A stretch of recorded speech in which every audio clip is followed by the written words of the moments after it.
Hi there, everybody. This is Alexandra Christian, and I am joining you from quarantine, as you can tell from my amazing hair and and outfit.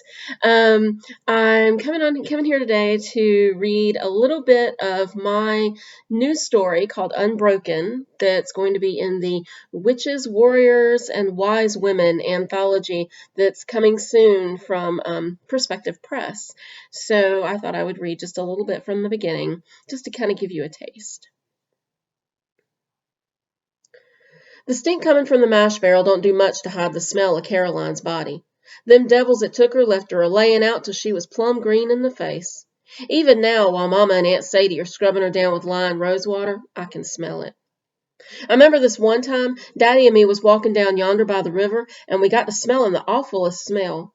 It started kind of sweet, like the late summer honeysuckle right before it falls off the vine, but when we got closer, that sweet turned to sour milk, sulphur, and copper all rolled up together.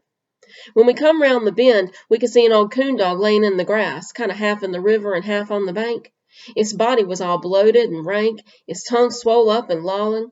I asked Daddy why the dog's fur was blowing around when there wasn't no wind. When we got closer, I could see that it wasn't no fur. Those was maggots crawling and writhing all over the belly. I remember I just throwed up right there. Caroline smells like that old coon dog. Steer up that mash good, Bets. Granny Jude gonna need that shine ready to run tonight. Yes'm. I pass the time with the turns of the stir stick. I can hear it a scraping along the bottom of the pot. 1 drag, 2 drag, 3 drag. I'm hoping I can get so lost in that stirring that I can forget about my sissy's body, all bloated and blue, as laying up by the fire on a bed of mountain laurel. Even in the shadows I can see the slashes and the hate they left all over her body, places where the dried up blood is streaked all over her arms and legs and still glistens in the moonlight. I can feel the tears welling up in my eyes, making 'em burn. I just don't want to cry no more. Seems like my whole face is tight and crackly like I've been out on the mountain in January, but I just can't stop 'em.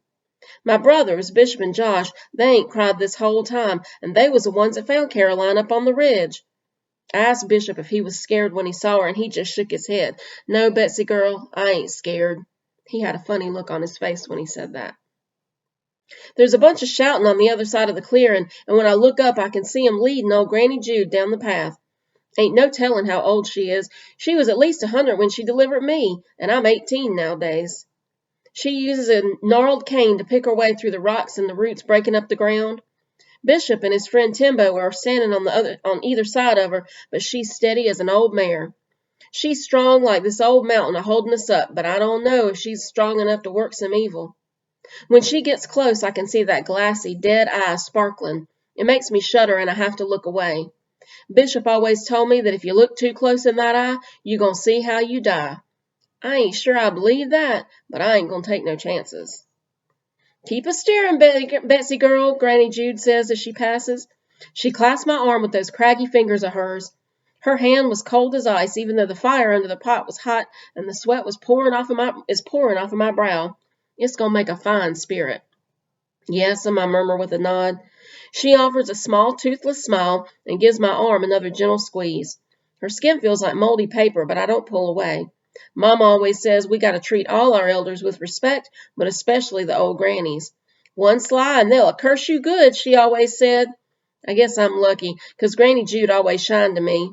Said I had the gift, whatever that means. There's one question burning in my brain, though, and before I could stop myself, I caught Granny Jude before she shuffled away. Granny Jude? She turned, smiling like she knew what I was going to say already. Yes, child. Did Caroline, did she get cursed? That milky eye twitches, but Granny's face is kind. She takes my hand twixt hers and leans in close. Of course not, Bets. Our sweet Caroline was a good girl. She never crossed nobody. Them boys was just devils. A sob came out before I knew what was going to happen, and I have to lean on the stir stick to keep from falling down. The tears is rolling down my face, mixing up with the sugar and the rye as they fall in the pot. Granny Jude takes me by the shoulders and turns me round to face her. That glassy eye gleams in the dark, but the other eye is full of fire. And devils always get their due. I hope you guys enjoyed this little taste. Like I said, Witches, Warriors, and Wild Women is coming very soon from Prospective Press, and it's up for pre-order now, so you should all go and get your copy. See ya.